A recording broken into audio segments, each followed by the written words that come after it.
예, 반갑습니다. 오늘 6월 9일 화요일 역사 수업입니다. 자, 지난 시간에 우리가 이제 배웠던 게 우리나라가 이제 국권을 일제에게 피탈당하는 1910년에 한일 병합까지의 이제 과정 중에서 맺었던 여러 가지 그 조약들이 있어요. 한일 의정서라든지 1차 한일 협약, 그리고 2차 한일 협약인 을사늑약, 그리고 3차 한일 협약인 정미 7조약, 그리고 마침내 1910년에 우리가 이제 일제에게 국권을 완전히 빼앗기게 되는 한일 병합 조약까지의 과정을 지난 시간에 쭉 배웠었는데요. 오늘은 이제 그 중에서 특별히 2차 한일 협약인 을사늑약, 선생님 을사조약이라고 부르면 안 되고 강제로 맺어진 이 조약이기 때문에 굴레를 씌운다. 소나 말에게 굴레를 씌우는 그 굴레 늑자를 써서 을사늑약이라고 불러야 된다고 했죠. 그 을사 이제 늑약을 맺으면서 우리 민족이 거기에 대해서 저항을 하게 됩니다. 그 저항을 하는 과정을 갖다가 교과서에서 별도로 지금 다루고 있습니다. 거기에 대해서 이번 시간에 한번 배워볼 거예요. 교과서 페이지는 33페이지에서 33쪽에서 35쪽까지입니다. 자, 먼저 학습 목표를 같이 한번 볼 건데요. 자, 학습 목표는 크게 세 가지입니다.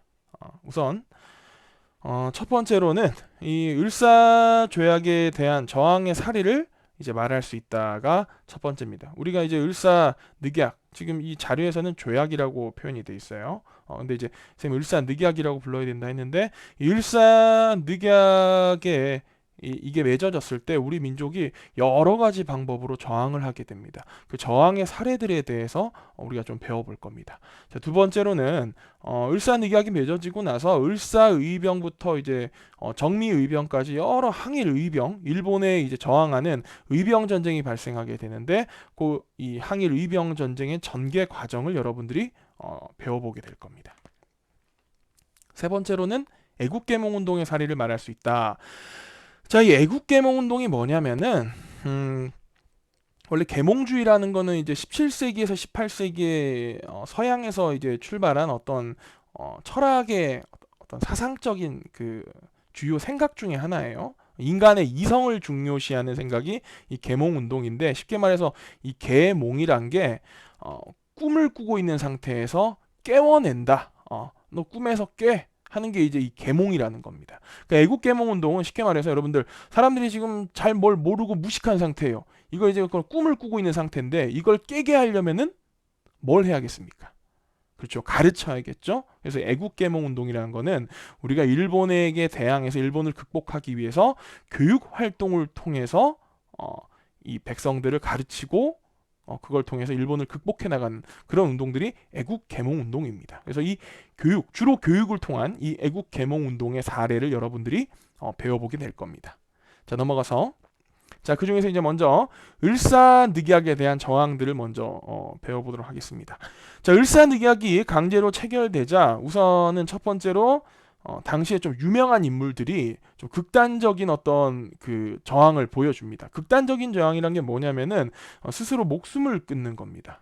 자결로 항의를 표시하는 건데, 대표적인 인물이 바로 민영환이라는 분과 조병세라는 분입니다. 조병세라는 분은 당시에 원로 대신 중에 한 분인데 이분은 이 조선의 이 좌의정까지 지내셨던 분입니다. 좌의정이면은 뭐 우리가 영의정, 좌의정, 우의정 할 때 이제 삼정승 중에 한 분인 거죠. 상당히 높은 고위직까지 지내셨던 분인데, 이분이 이제 을사늑약이 맺어지니까 고종 황제에게 상소를 올리고자 합니다. 이런 늑약을 절대로 맺어서는 안 된다고 이제 말씀을 드리려고 하지만 그게 일제 방해로 무산이 되자 이분이 너무 답답하셨던 거죠. 그래서 이분이 독약을 드시고 자결을 함으로써 자신의 이제 을사늑약에 대한 어떤 반대 의지를 이제 만천하에 보여주시게 되는 겁니다. 그리고 이제 이 민영환이라는 분이 계신데, 마침 여기 이 자료에 계신 이분이 민영환이라는 분입니다. 선생님이 이제 저 앞에 뭐 우리가 그 뭐였죠, 이모군란 이런 얘기하면서 이제 이 여흥민 씨, 당시 이제 고종 황제 아내였던 일미사변으로 이제 돌아가신 민비에 대해서 얘기한 적이 있어요. 이 민비의 집안인 여흥민 씨가 선생님 그때 얘기했죠. 훌륭하신 분들도 많이 배출했고 또 반대로 이제 우리 그 대한제국 조선의 이제 마지막을 앞당겼던 탐관 오리들도 되게 많았다고 했는데, 이 민영환이라는 분은 이제 그 여흥민 씨 집안의 여러 인물들 중에서 상당히 존경할 만한 그런 분입니다. 이분이 아버지가 누구냐면, 아버지가 이제 그 민겨모라는 분인데, 이 민영환의 아버지가 민겨모라는 사람인데, 이 사람은 이제 그 이모군란의 원인이 되었던, 그때 막 그 뭐 밀렸던 99인에 대한 월급을 지급할 때 막 그 쌀을 이제 고종 황제가 제대로 주라 그랬는데 제대로 주지 않고 막 모래와 쌀 껍질을 섞어 가지고 막 주다가 이모군란이 일어나게 된 원인이 되었던, 당시 이제 선해청의 당상관이었던 비리를 저지른 탐관오리가 바로 민겨모입니다. 민겨모. 근데 민겨모의 아들인 이 민영환이란 분은 대단히 훌륭했어요. 그러니까 아버지는 좀 별론데 나쁜 사람인데, 아들이 되게 이제 잘난, 이런 걸 갖다 우리가 뭐라 그러면 겸부호자라 불러요. 겸부호자. 겸부호자가 뭐냐? 아버지는 개새끼인데 아들은 호랑이다. 이제 개 같은 아버지의 호랑이 같은 자식이 이제 나왔다 할 때 우리가 겸부호자라고 부르는데, 이 민영환이란 분이 이제 아주 훌륭한 분이었어요. 이분이 이제 뭐 지금으로 치면 그때 당시 탁지부 대신을 하셨던 분인데, 이게 지금으로 치면 이제 기획재정부 장관까지 했던 사람인데, 이 을사늑약이 맺어지자 분을 못 이겨가지고 이제 우리나라가 국권을 피탈당하게 생겼구나. 이 을사늑약에 이제 너무 강력히 반대하시면서 이분이 어떻게 하셨냐? 집에서 칼로 본인의 목을 베어서 자결을 하시게 됩니다. 어떻게 보면 좀 극단적인 거지만 그만큼 국가를 사랑했던 마음이 강력하셨던 분이기 때문에 을사늑약에 대한 저항의 의미로 극단적인 이제 선택을 하시게 됐다는 겁니다.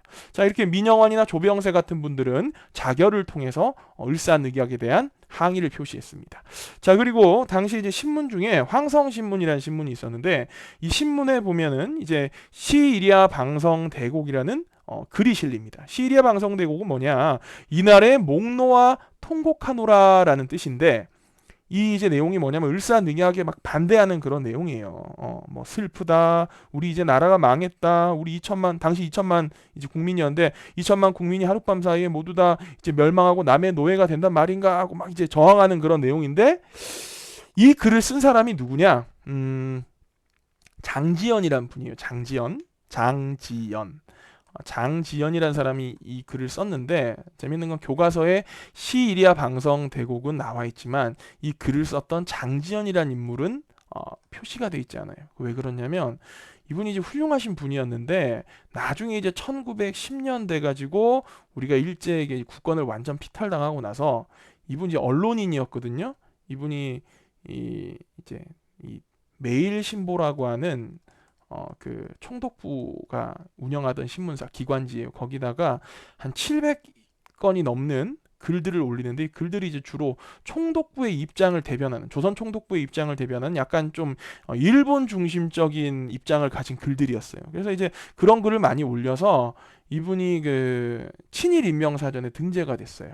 그래서 이 시리아 방성대곡 자체라는 이 글은 좋지만, 이 장지연이라는 분이 이제 변절자, 민족 변절자, 친일 인명이다라고 해가지고는 이 장지연이라는 분의 이름이 교과서에서 지금 빠져 있습니다. 어쨌든 시리아 방성대곡이라는 이제 글이 항성신문에 실리면서 을사오적을 규탄합니다. 을사오적이 누구냐면은, 당시 이제 이 을사늑약이 맺어지는데 앞장서서 친일적인 행각을 벌였던 사람들이에요. 그 5명을 이제 을사오적이라 부르는데, 다 우리나라 이제 대신들이었습니다. 지금으로 치면 장관들인 거죠, 그렇죠? 대표적인 사람들이 누구냐면 이제 박재순, 또 여러분들 이 사람 모를 수가 없어요. 친일의 대명사 이완용, 반민족 친일 행위자의 대명사인 이완용, 그리고 뭐 권중현, 예, 그리고 이지용, 그리고 이근택인데, 뭐 이 중에서 좀 특이한 사람이 있어요. 권중현이란 이 사람은 어떤 사람이냐? 권중현이 이 사람 조상들이 되게 훌륭한 사람이 많습니다. 권중현의 이제 아버지는 권씨니까 임진왜란 때 이제 일본 왜구를 물리치는데 앞장섰던 권율 장군이 알죠, 그렇죠? 행주대첩의 권율 장군. 권율 장군의 이제 구대손이고, 어머니는 또 이씨예요, 이씨. 이 권중현의 어머니는. 근데 이분은 또 임진왜란과 정유재란에서 우리나라를 이제 구한 거나 마찬가지인 이순신 장군의 또 구대손입니다. 그러니까 이 권중현이라는 사람은 자기 엄마는 이순신 장군의 구대손, 아버지는 권율 장군의 구대손. 그야말로 이제 나라를 일본에서부터 구했던 두 집안의 자손인데 그거에 참 어울리지 않게 부끄럽게도 을사늑약을 체결하는데 앞장선 인물 중에 하나로서 을사오적으로 이름을 이제 올리게 된 거죠. 어쨌든 황성신문은 시리아 방성대국이라는 이제 글을 통해서 을사오적을 이제 규탄, 욕하는 거죠. 그리고 일제 침략을 이제 비난하게 됩니다. 이런 식으로 또 언론을 통해서 또 저항이 일어났었고, 또 고종 황제 같은 경우에는 지난 시간에 얘기했던 헤이그 특사 이제 파견을 해가지고 외교적으로 이제 노력을 기울였지만 을사늑약의 부당성을 이제 알리기 위해서 했지만 성과를 거두지 못하고 오히려 일제에 의해서 강제 퇴위당하게 된다고 했었죠. 자, 이런 식으로 이제 을사늑약에 대한 여러 저항들이 있었습니다. 자, 또 어떤 저항들이 있었냐? 뭐 교과서에 보면 이제 뭐 학생들이 항의의 표시로 등교도 하지 않고 학교를 안 갔다는 거죠. 상인들은 또 가게를 문을 닫았다 그랬는데 이제 그것도 중요하고 이런 일반 민중의 활동도 중요하지만 또 여기 보면 또 좀 어떤 무장적인 좀 약간 어떤 무력을 통해서 을사늑약의 부당성에 저항했던 인물들이 있습니다. 이를 이제 항일 의교활동이라 부르는데 대표적인 사례들을 보면 먼저 나인영, 이분이 나철이란 분인데 이 나인영과 오기호란 분이 을사오적의 이제 아까 얘기했던 이완용, 뭐 권중현 이런 을사오적의 처단을 시도하게 됩니다. 근데 이게 실패로 돌아갑니다. 그 이제 계획을 하던 단계에서 누가 이제 잡혀가지고 고문에 못 이겨서 다 계획을 발설해 버려가지고 이게 실패로 돌아가게 되고, 이 나인영이라는 분하고 오기호라는 분은 나중에 이제 어디에 투신하게 되냐면 이분들은 종교 활동에 투신하게 돼요. 그래서 당군을 어떤 신으로 삼는 우리 민족 종교인 대종교라는 종교가 있습니다. 이 대종교 이제 이걸 창시하고 운영한 활동에 이제 들어가게 됩니다. 그 다음에 이제 이재명이란 분, 지금 이제 경기도지사 이름이 똑같은데 이 사람이 이제 이 이재명 열사가 또 이완용을 공격했어요. 이완용 친일 반민족의 대명사인 이완용을 어떻게 공격했냐면은 당시에 이제 그 유럽에 그 어느 나라 왕인지 내가 기억이 정확히 안 나는데 레오폴드 2세인가는 왕이 있었어요. 그 왕이 이제 죽어요. 죽자 이제 우리나라에 지금 이제 명동에 있는 명동성당에서 그 레오폴드 2세 이제 사망에 대한 추도식이 열립니다. 이 추도식 자리에 이 이완용이 이제 참석을 하게 되는데 이재명 이제 이 무기를 썼으니까 이재명 의사가 그 이제 이완용이 명동성당 앞에 딱 온다는 사실을 알고 명동성당 앞에 온다는 사실을 알고는 그 앞에서 이제 군밤 장수로 변장을 딱 하고 칼을 딱 갖고 있었던 거죠. 그리고 이완용이 이제 인력거를 타고서 내리자 이완용한테 가가지고는 이제 칼을 가지고 이완용을 공격을 하는 겁니다. 이완용을 공격하는데 그럼 실패했냐? 성공했어요. 이완용이 목과 어깨랑 허리에 칼을 3방을 맞습니다. 칼을 3방을 맞고 이완용이 쓰러져요.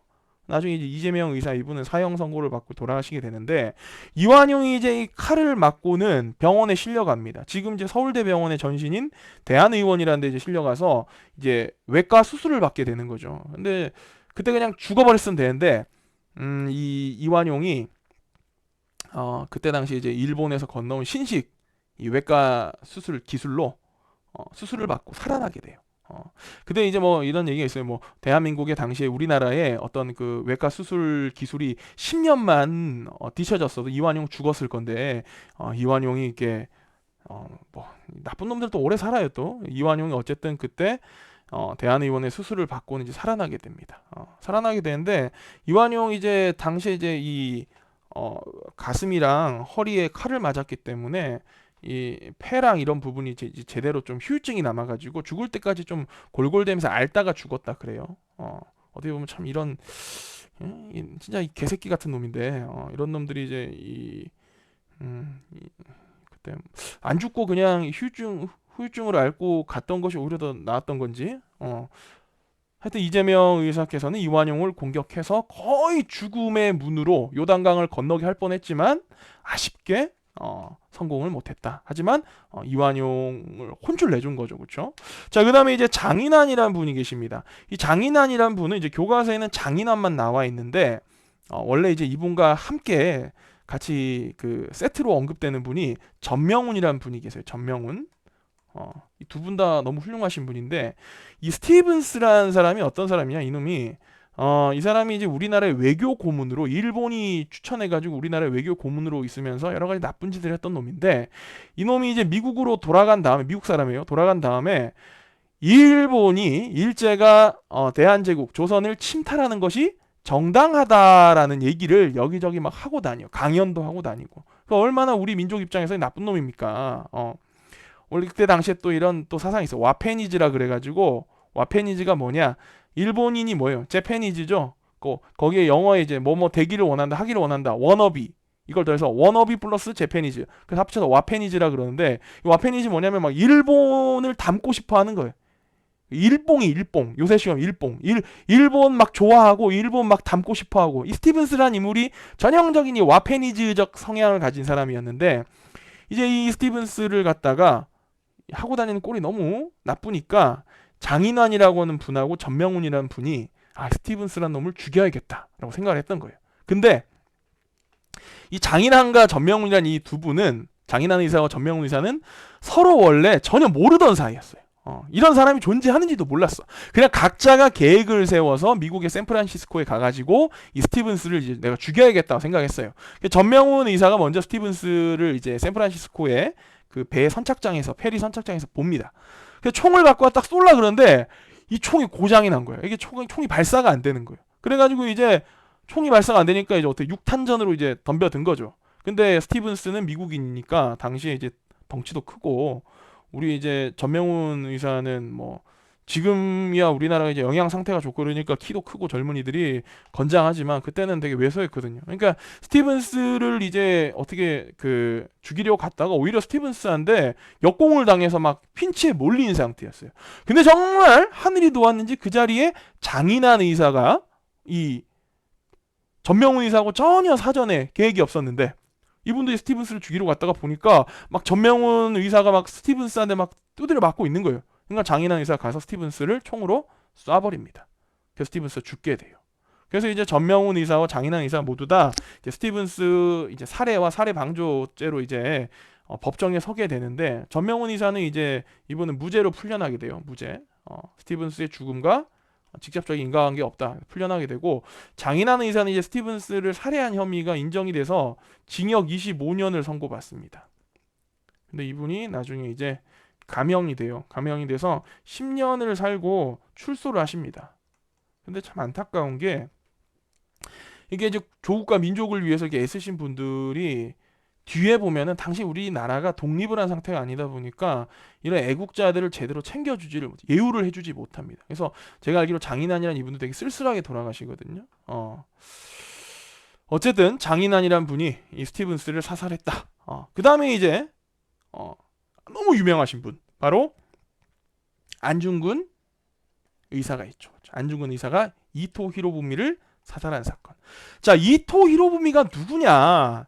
이토 히로부미가 이게 뭐 어떤 소위 말하는 듣보잡, 여러분 표현으로 듣지도 보지도 못한 뭐 잡스러운 노 네임드 이런 사람이 아니에요.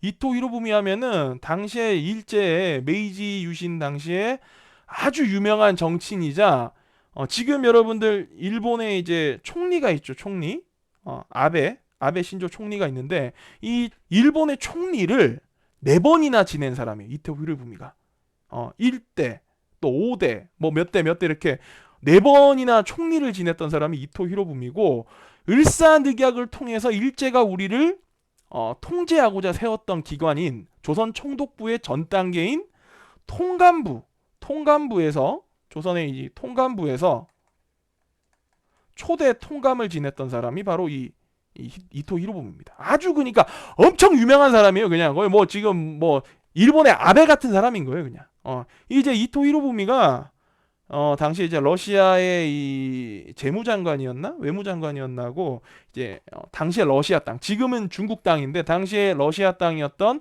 하얼빈에서 이제 둘이 만나가지고 회담을 하기로 합니다. 이제 이제 소식을 안중근 의사가 듣고는 내가 우리 민족이 일본에게 이제 나라를 빼앗기는데 가장 앞장선 인물인 이토 히로부미 매우 일본에서 중요한 사람인 저 사람을 내가 죽인다면은 우리 민족의 어떤 항일 정신을 전 세계에 보여줄 수 있겠다라고 생각하셔서 이 안중근 의사께서 어떻게 보면 안중근 의사는 당시에 이토 히로부미를 사살하러 갈 때 민간인 신분으로 간 게 아니에요. 이분은 자기 스스로를 이제 우리 그 대한제국의 이 중장 장군이라고 이제 자격으로 간 거예요. 그래서 이토 히로부미 적장이다. 내가 이제 어떤 개인적인 테러를 가하는 게 아니고 전쟁터에서 내가 적의 장수를 죽이는 것처럼 그런 자격으로 간 거다. 이제 이렇게 해서 이제 이토 히로부미를 사살하러 이 하얼빈에 갑니다. 하얼빈에 갔는데 문제는 지금이야 이제 인터넷이 발달해 있으니까 이토 히로부미라고 검색하면 얼굴이 어떻게 생겼는지 나오겠죠? 근데 그때 당시에 이제 이게 1909년이에요. 1909년에는 인터넷도 없으니까 안중근 이 의사는 이토 히로부미를 직접 본 적이 없습니다. 그 하얼빈역에서 딱 기다리고 있다가 이토 히로부미가 이제 기차에서 내렸는데 막 여러 일본 측 인물들이 내리니까 솔직히 누가 이토 히로부미인지 모르겠는 거예요. 근데 이제 그때 막 그 이토 히로부미가 이제 하얼빈에 온다니까 많은 이제 일본인들이 그 러시아 땅에 살고 있던 일본인들이 환영을 나왔겠죠 이제. 거의 그 중에서 누가 이토가카 이렇게 부른 거예요. 이토가카 이렇게 부르니까 이토 히로부미가 이제 손을 흔들어 준 거예요. 반응을 한 거죠. 그러니까 이제 안중근 의사가 저 새끼가 이토 히로부미구나. 그래서 이제 가서 이토 히로부미를 총으로 쏩니다. 세 발을 쏴서 세 발 다 급소의 명중을 하고 주변에 있던 사람들한테도 막 쏴요. 주변에 또 이제 일본 관료들한테도. 그래서 이제 총을 쏘고는 외친 게 꼬레야 우라라고 외치십니다. 이게 러시아 말로 이제 한국 만세인 거죠. 한국 만세라고 외치고는 이제 잡혀가시게 되는데 이토 히로부미는 이제 총에 맞고 이제 죽게 됩니다. 어떻게 이토 히로부미 사살에 안중근 의사가 성공을 한 거죠. 근데 대단한 게 뭐냐면은 이 이토 히로부미의 이 사살이 일어난 게 1909년 1909년 10월 26일이에요. 10월 26일. 역사가 참 재밌는 게 1979년 10월 26일에는 박정희 대통령이 총에 맞아서 이제 서거하게 되는데 1909년 70년 전에 10월 26일에는 이토 히로부미가 이제 안중근 의사의 총에 의해서 죽게 되는 거죠.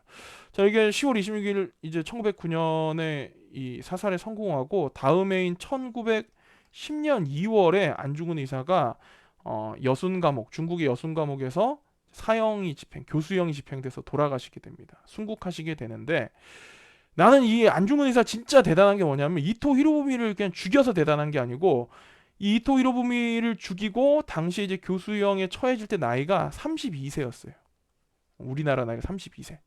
제가 지금 나이가 38살인데 저보다도 훨씬 어린 나이에 6살이나 어린 나이에 이렇게 대단한 일을 이토 히로부미를 보세요. 이토 히로부미가 무슨 듣보잡이 아니라니까. 일본의 총리를 4번이나 지낸 사람인데 이 사람을 죽이고 나면은 당연히 안중근 의사 본인은 못 될 거라는 게 예상이 돼요. 본인이 당연히 잡혀서 사형을 당할 거라는 게 당연히 예상이 되는 거죠. 그럼에도 불구하고 저렇게 과감하게 국가와 조국과 민족을 위해서 저런 의거를 버릴 수 있다는 거. 저는 절대 못할 것 같습니다. 정말 대단하신 분인 것 같습니다. 자, 그래서 이게 안중근 의사의 이런 이토 히로부미 사살이 있었다. 자, 이런 식으로 이제 여러 가지 정황이 있었어요.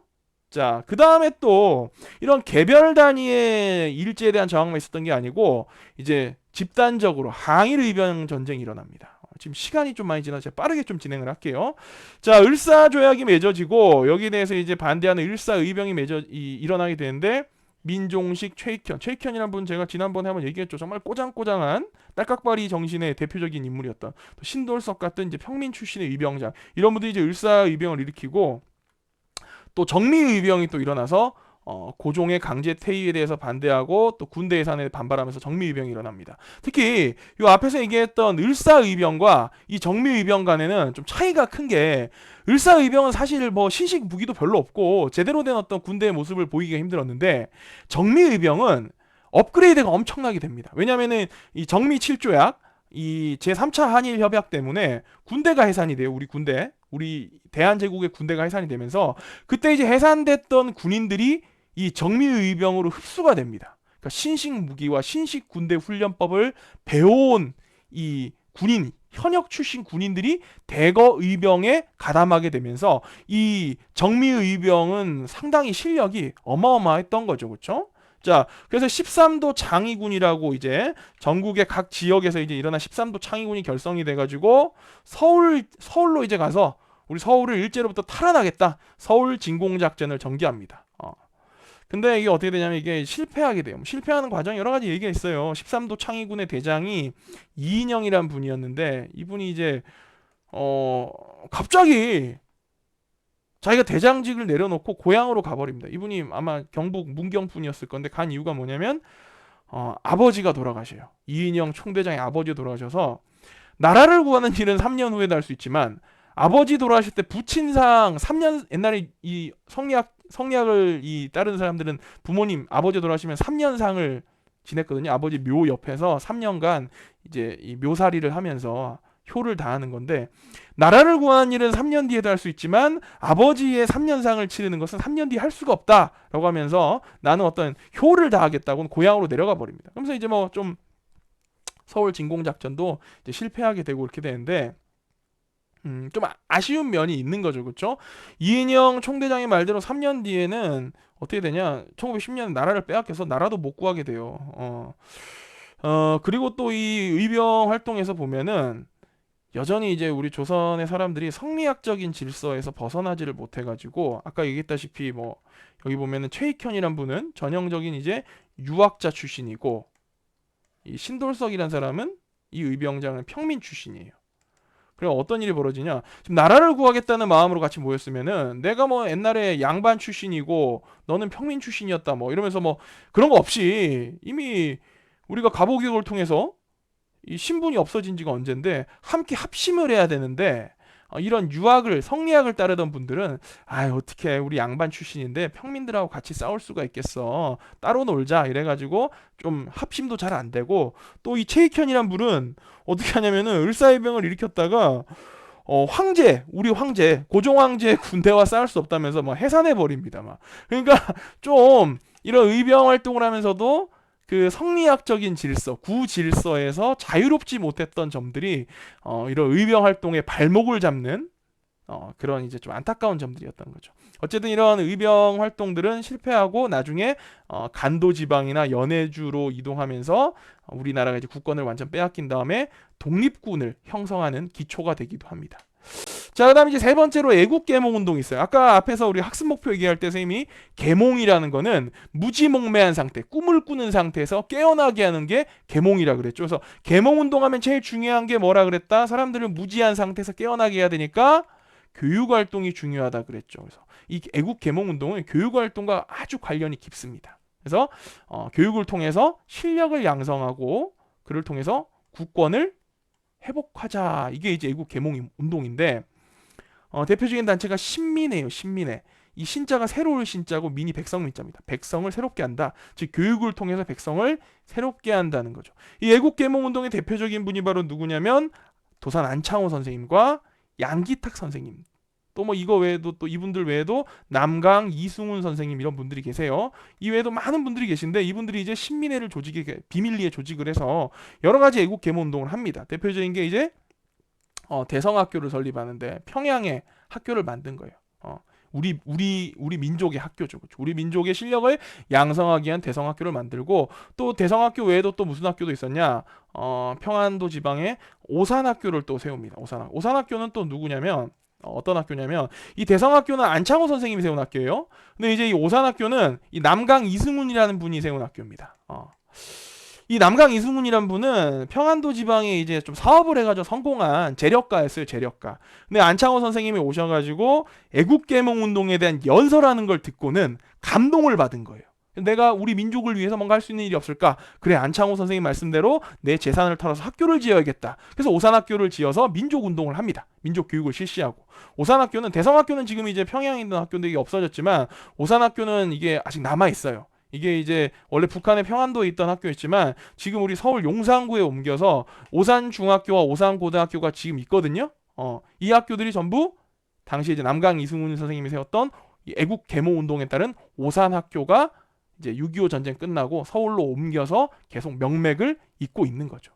또 여기 양기탁이라는 분은 이분 또 언론인인데 이분이 또 뭘 만드셨냐? 이분이 대한 매일 신보라는 이제 우리 민족운동을 하는 신문을 만드셨어요. 근데 이 신문이 좀 안타까운 게 이 대한매일신보 같은 경우에는 이게 나중에 1910년에 우리가 일제에게 완전 국권을 피탈당하고 나서 이게 매일신보가 됩니다. 그래서 이게 총독부의 조선 총독부의 기관지, 조선 총독부의 어떤 스피커 역할하는 기관지로 전락을 합니다. 그랬다 나중에 이제 해방되고 나서 이게 뭘로 바뀌냐? 이게 서울신문으로 바뀌어요. 서울신문.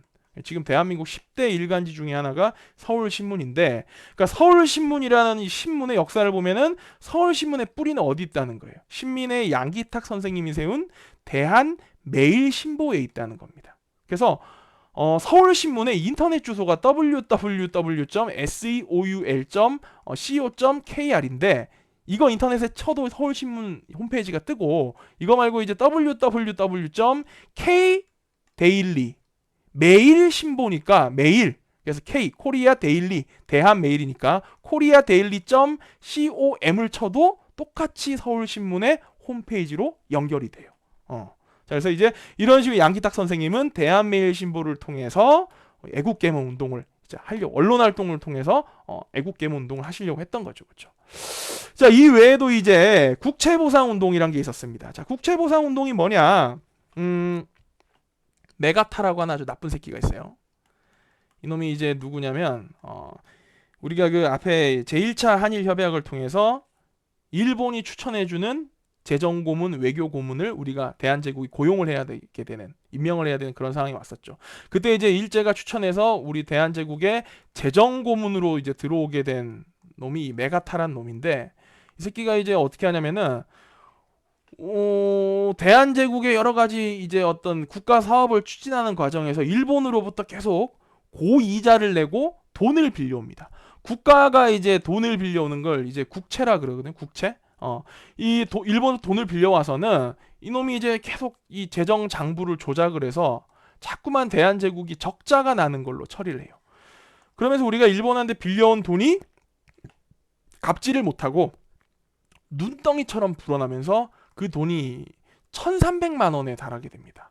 에이, 선생님 1,300만 원 뭐 얼마 안 되네요. 하지만 그때 당시 1,300만 원이면 지금 돈으로 이제 추산 아닌 돈이니까 정확하진 않지만 약 1조에서 10조 사이에 해당하는 어마어마한 돈이에요. 이렇게 이제 많은 돈을 이제 우리가 일제에 빚을 지고 있는 거예요. 그래서 이 일제에게, 일본에게 진 빚을 우리 국민들이, 백성들이 돈을 모아서 갚자. 그렇게 해가지고 일어난 게 바로, 그래서 보상해버리자 하는 게 국채 보상운동입니다. 이 국채 보상운동이 이제 슬로건을 보면은 뭐 이런 게 있어요. 남자들은 담배를 끊고 여자들은 가락지와 비녀를 팔아서 비녀 사치품인 거죠. 가락지와 비녀를 팔아서 국채를 갚자. 이게 이제 국채 보상운동인데 실제로 이게 이제 상당히 어떻게 보면 성공에 가깝게 돼요. 그래가지고 이제 막 돈을 많이 모아서 이제 갚으려고 하는데 그걸 갖다 이제 누가 보지 못하는 겁니까? 통감부가 이제 일제 통감부가 그걸 보지 못하고 여러 가지 이제 막 소문을 이제 흘립니다. 야, 저 국채보상운동 저거 돈 모아가지고 저 쟤네가 떼먹는데 나라의 빚을 갚는 게 아니고 개인의 사리사욕을 위해서 부정축제를 한다더라. 너희가 저기다 돈을 내면은 쓸데없는데 돈을 쓰는 거다. 이런 식으로 이제 소문을 퍼뜨리고 해가지고는 이 국채보상운동이 좀 흐지부지 돼버립니다. 안타까운 면이 있는 거죠. 특히 이 국채보상운동에는 남성들보다 여성이 훨씬 더 압도적으로 나섰어요. 가락지와 비녀를 막 팔아가지고 돈을 모은 거예요. 그리고 그 여성들 중에서 특히 당시에 천시받고 멸시받던 기생들이 자기들이 갖고 있던 폐물을 그렇게 팔아가지고 국채보상운동에 앞장을 썼습니다. 그래서 이게 대구에 가면 있는 지금 이 사진이 국채보상운동 이제 기념비가 있고 국채보상운동 공원이 있어요. 자. 이게 이런 국채보상운동이 이제 이게 1907년에 있었던 일인데 이로부터 이제 약 90년 뒤에 한 번 더 우리 대한민국에서 부활하게 되죠. 바로 그게 뭐냐? 97년 외환위기 때 IMF로부터 우리가 한 210억 달러를 돈을 빌리게 됩니다. 이 IMF로부터 빌린 돈을 빨리 갚자. 그래서 국민 금모으기 운동이 일어났었죠. 금모으기 운동. 이때 금을 얼마나 모았냐면은 금을 갖다가 한 230톤 정도 모았어요. 우리 국민들이 자발적으로 금을 냈던 겁니다. 이제 물론 금을 공짜로 낸 건 아니고 금을 내고 이제 우리나라 돈 원화를 이제 국민들이 받아가는데 당시에 대한민국 경제 완전히 막 박살나가지고 원화 자체가 가치가 없었어요. 금이라는 거는 세계 어디에 가나 귀한 금속이기 때문에 이걸 그냥 외국에 팔면 달러로 당시 값어치는 달러로 받을 수 있는데 우리 국민들이 달러로 팔지 않고 우리나라 원화로 우리 정부에다 이걸 팔았던 거죠. 가치 없는 당시 원화를 받아가지고 그 230톤을 모아가지고 이걸 갖다가 해외에 다 수출했습니다. 수출했더니 이 돈이 한 22억 달러 됐어요. IMF한테 빌린 돈의 한 10% 정도를 국민 금모으기로 갚아버렸던 거죠. 대단한 거죠. 우리 민족 진짜 대단한 민족입니다. 요 금모으기 운동의 뿌리가 됐던 게 바로 1907년의 국채 보상 운동이었다는 겁니다. 자, 이렇게 해서 이제 여러 가지 뭐 앞에 얘기했던 어떤 개인적인 여러 의사들의 민족 의사들의 어떤 이재명 의사의 이완용을 칼로 찌른 거, 또 뭐 전명훈 의사가 장인환 의사가 또 총으로 스티븐슨을 또 저격한 거, 또 우리 안중근 선생님께서 안중근 의사가 안중근 장군님이죠. 안중근 장군님이 이토 히로부미를 사살한 거, 이런 것들 봤고, 또 항일 의병 전쟁들 봤었고, 그리고 도산 안창호 선생님이나 양기탁 선생님이나 남강 이승훈 선생님 같은 분들의 어떤 애국 계몽 운동까지 우리가 같이 한번 살펴봤어요. 그럼 한번 스스로 정리하게 한번 볼까요? 예. 을사조약의 강제 체결을 주도한 이토 히로부미를 하얼빈에서 사살한 사람은 누구죠? 예. 안중근 장군님이시죠. 안중근 장군이라면 하면 이제 도산 안창호 선생님은 도산 안창호잖아요. 안중근 선생님은 도산 안중근이 도마 안중근이에요. 도마 안중근. 그럼 이 사람들이 같은 안씨니까 같은 집안 사람 맞아요. 수능 안씨. 선생님 집안입니다. 물론 저랑 별 뭐 이렇게 촌수적 관계는 없습니다. 그냥 이제 둘 다 안씨고 도산, 도마 이러니까 뭐 도자가 뭐 공통적인 거냐 뭐 근데 도산 안창호 선생님은 이분은 섬 출신입니다. 평안도의 섬에 서해에 있는 섬에서 태어나신 분이라서 이분이 이제 미국으로 가실 때 나중에 배 타고 하와이를 지나가면서 야 하와이 저기 바다 한가운데 산처럼 서 있는 저 섬이 정말 멋있구나 내 고향 같다 그래서 섬 도자에 매산자를 써서 도산이라는 호가 붙었어요. 안창호 선생님은 안창호 이제 선생님은 그렇게 붙었고 안중근 의사 안중근 장군님 왜 도마냐? 안중근 장군님이 카톨릭 신자였어요. 카톨릭 신자는 이제 자신이 이제 카톨릭 신자가 되면은 여러 카톨릭의 성인들 중에 이름을 따서 세례라는 걸 하고 세례명을 받게 되죠. 근데 이 안중근 장군님이 받으신 세례명이 누구냐면 토마스라는 성인의 이 예수님의 12제자 중에 한 분이죠. 토마스의 이제 이 세례명을 받게 되는데 이 토마스가 한자로 하면 도마인 거예요. 도마. 그래서 도마 안중근입니다. 뭐 안중근 의사님께서 이 여순 감옥에 계시면서 남겼던 여러 유묵들이 있어요. 유묵이 뭐냐면 이제 사람이 이제 죽기 전에 남긴 글들이 유묵인데 유묵 중에 보면 이제 뭐 유명한 거 있습니다. 뭐 우리 학교에 지금 교문 들어오면서 좌측에 보면 안중근 의사님이 남긴 유묵 중에 이제 글이 하나가 있죠. 뭐예요? 1일 부독서면 구중생 형극이다. 하루라도 책을 읽지 않으면 입안에 가시가 돋는다. 여러분들 관심 있는 사람 나중에 혹시 오프라인 등교할 때 오다가 교문 딱 들어오자마자 좌측에 보시면 바위에 1일 부독서 구중생 형극이라고 안중근 의사가 남기신 유묵이 거기에 이제 물론 그 유묵이 그 진짜 진보는 아니고 그 글귀를 그대로 이제 가져와 새긴 거죠. 그렇죠? 그리고 대한민국 우리 육군의 슬로건 뭡니까? 위국 충정 군인 본분이라는 게 있습니다. 위국 충정 군인 본분. 나라를 위하고 충성을 바치는 것은 군인의 본분이다라고 하는 위국 충정 군인 본분. 이게 우리나라 육군 슬로건인데 이 내용도 안중근 장군님께서 여순 감옥에 수감 중이실 때 남기신 글입니다.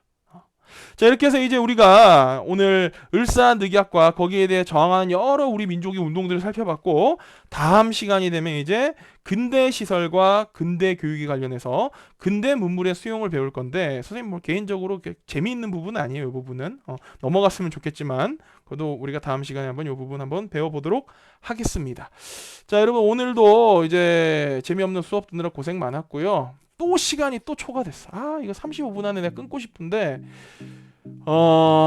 지난 시간에 선생님이 퀴즈를 그래서 시간이 오버돼서 안 내줬는데 오늘은 퀴즈를 한번 풀어봅시다. 자, 퀴즈 한 5문제 내놓을 테니까 여러분들 구글 클래스룸에서 이어지는 퀴즈를 꼭 좀 풀고 본인이 이제 수업 들었던 내용을 한번 정리해 보시기 바랍니다. 바랍니다. 자, 수업 들어주셔서 대단히 감사하고 다음 금요일에 다시 뵙겠습니다. 안녕.